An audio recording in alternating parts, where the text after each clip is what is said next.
Ya, ku milikmu Yes, mendeklarasikan God sebuah bless. pujian bahwa kita adalah menjadi milik Tuhan. We belongs to Lord ya.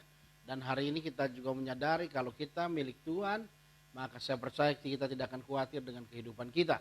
Nah, malam hari ini kita akan membahas Amin. tentang Yesus. tema yang mungkin agak sedikit bombastis ya, tentang hidup brutal bersama dengan hamba Tuhan yang luar biasa, Pak Pendeta Sucipto. Beliau adalah hamba Tuhan yang sudah melayani kita mungkin lebih daripada 20 tahun di tempat ini, dan hari ini akan berbincang banyak mengenai gaya hidup kekristenan. Salah satunya adalah brutal. Nah, bagaimana menjelaskannya kepada callers mengenai hidup brutal nih, Pak Pendeta Sucipto? Ya, selamat malam callers dimanapun berada. Kita bersyukur masih berjumpa di call online ini.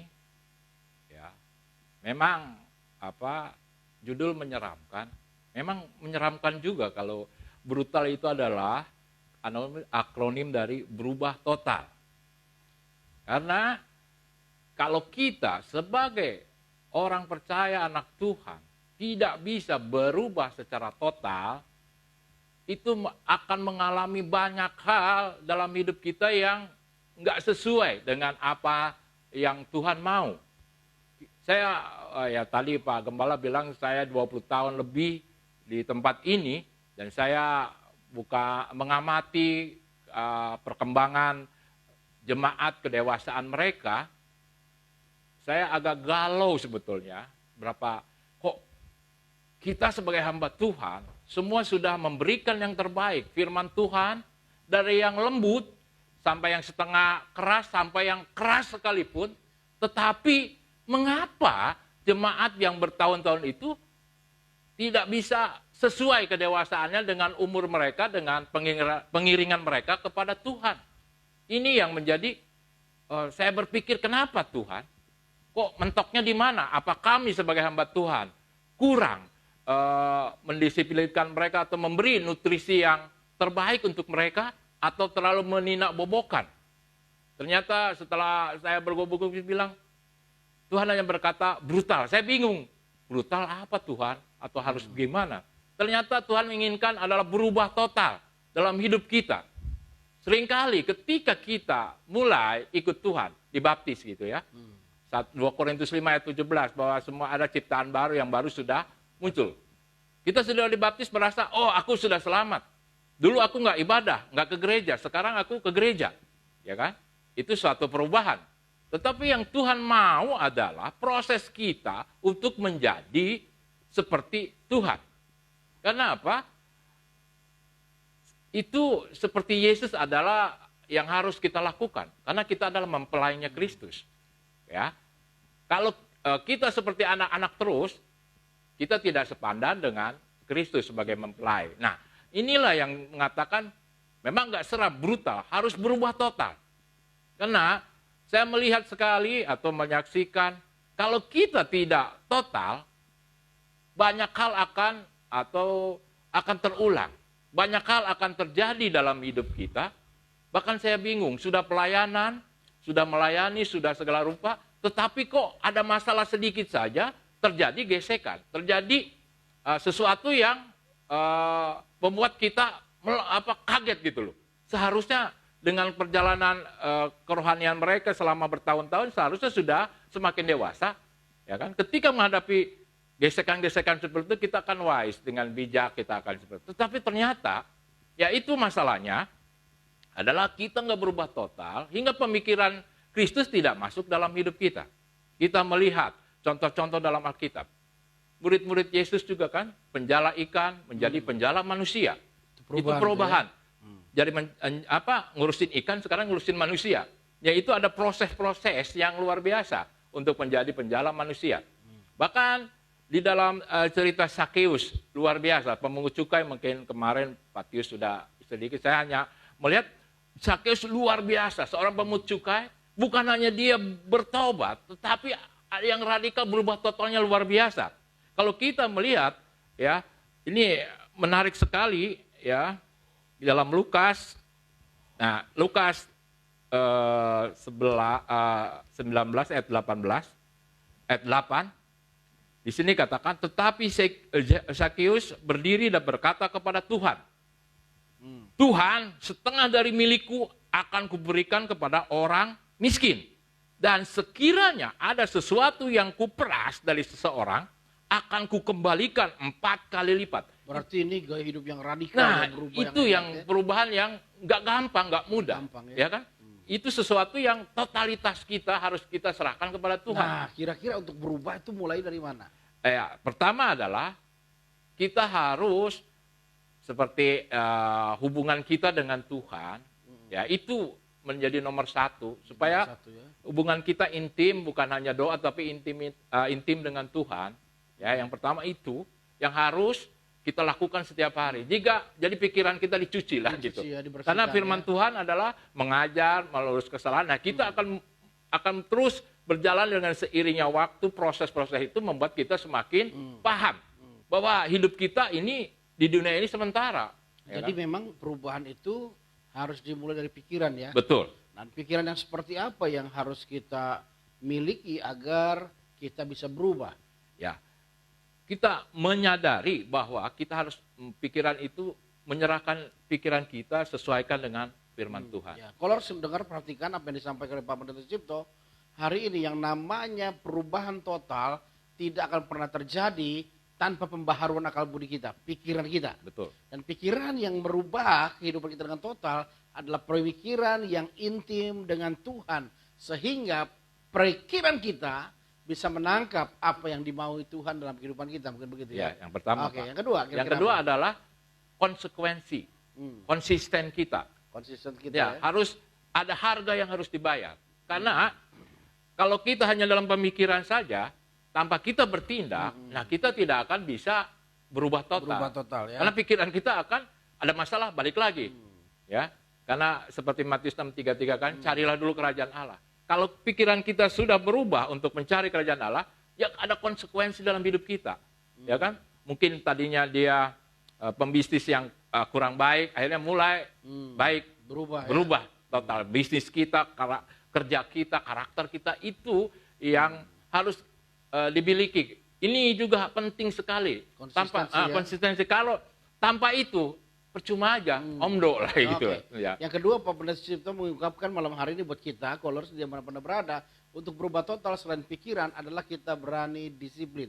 Bukan setiap perubahan-perubahan.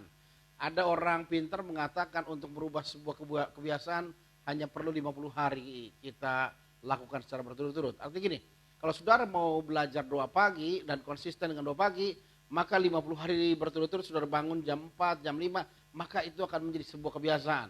Dan kata disiplin itu sendiri dalam bahasa Inggrisnya itu muncul dari kata disciple. Matetes dalam bahasa Yunaninya artinya murid. Jadi artinya orang yang disiplin adalah orang yang mau dimuridkan. Artinya dibentuk dan diproses untuk sebuah tujuan ilahi. Ya gitu. Betul. Ya. Pak Pendeta Sucipto. Mungkin ada yang lain yang mau disampaikan kepada kolors Pak Pendeta Sucipto? Ya, sekali lagi memang tidak mudah. Ya. Tapi kita harus melakukannya terus-menerus seperti tadi Pak Gembala. Karena itu akan menjadi habit kita, menjadi kebiasaan kita yang luar biasa. Karena nggak mudah kita meninggalkan kebiasaan-kebiasaan lama hingga berubah total sesuai dengan firman Tuhan. Pasti konsekuensi adalah banyak orang akan menyerang kita.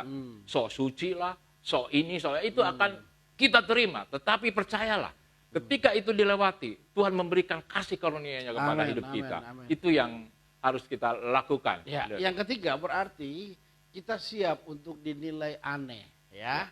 Sebab dunia membangun sebuah habit, dunia membangun sebuah kebiasaan, dan sesuatu yang tidak paralel dengan kebiasaan dunia, kita akan dianggap aneh.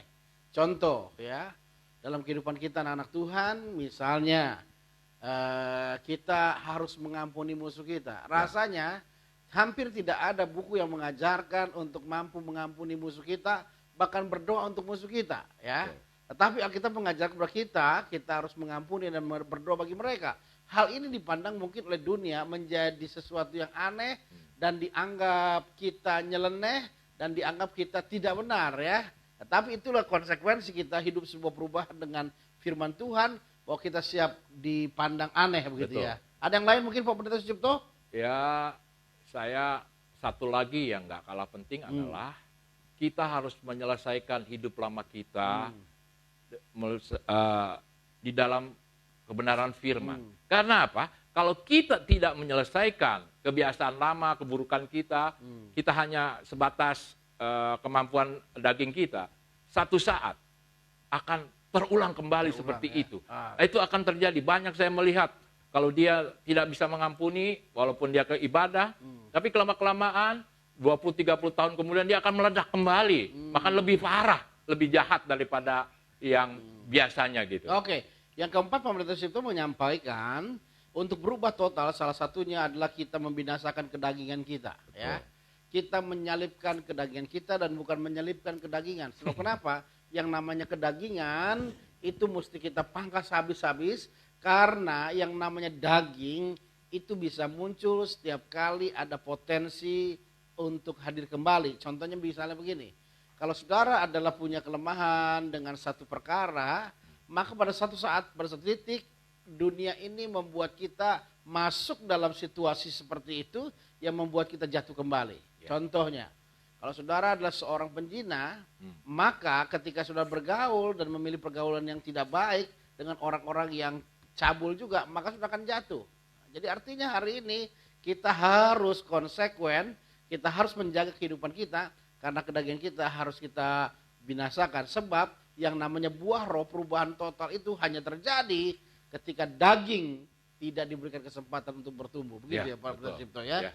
Mungkin Pak Cipto menjelaskan lebih detail lagi kepada callers supaya mereka mengerti apa yang dimaksud dengan brutal ini. Ya, sekali lagi, karena brutal ini berubah total adalah yang harus kita miliki, kita harus berjuang untuk itu.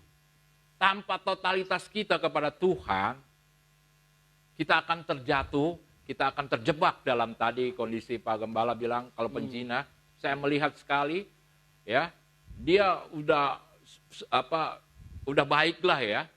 Tetapi kalau dia tidak selesai dengan soal penjinahnya itu, 50 tahun kemudian itu akan terjadi. Bahkan lebih parah, lebih memalukan lagi gitu loh. Ini yang saya lihat berapa bulan kemarin, aduh, saya bilang luar biasa. Ternyata kalau kita tidak bisa mematikan kedagingan kita, itu akan menjadi apa ya? Menjadi sesuatu yang akan meledak. Duri dalam daging ya? Ya, duri dalam daging.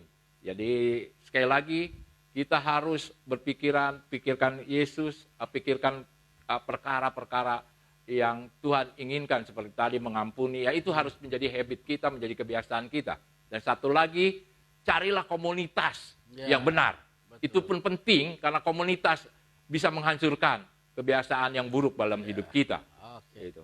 Jadi hari ini kita mendapatkan kepenuhan pengajaran yang hebat hari ini mengenai brutal itu. Dan itu harus dimulai dari pikiran. Sekali lagi, pikiran itu sangat berperan dalam kehidupan kita hari ini. Kita memiliki damai sejahtera, salah satunya ditentukan kita berpikir dengan benar. Kita melakukan hal yang benar, ditentukan juga pikiran kita yang benar. Nah bagaimana kita mengisi pikiran yang benar? Tidak ada jalan lain, kita mengkonsumsi firman buat otak kita, buat pikiran kita. Kita merenungkan firman untuk pikiran kita, maka saudara akan memiliki pikiran yang benar. Ya, malam hari ini kita mendapatkan pengajaran yang luar biasa, lugas dan tuntas mengajar kepada kita berubah dengan total dalam kehidupan kita. Dan yang paling berat saya sadar bahwa kita mesti konsisten ya. Sebab kenapa? Waktu-waktu keadaan kita seringkali mendorong kita, memaksa kita untuk kembali kepada kebiasaan yang lama. Sama seperti orang Israel, mereka keluar dari Mesir, ketika tekanan ada, mereka kembali rindu untuk kembali kepada perbudakan. Kita pun sama. Situasi yang situasional yang sedemikian rupa mendukung kita untuk jatuh dalam dosa yang sama. Oleh sebab itu, kita harus konsisten ya. Kita akan berdoa buat firman yang kita dengar malam hari ini. Setelah berdoa, saudara perhatikan pengumuman kita karena berkenaan hal-hal yang penting berkenaan dengan gereja Tuhan ya. Mari kita berdoa.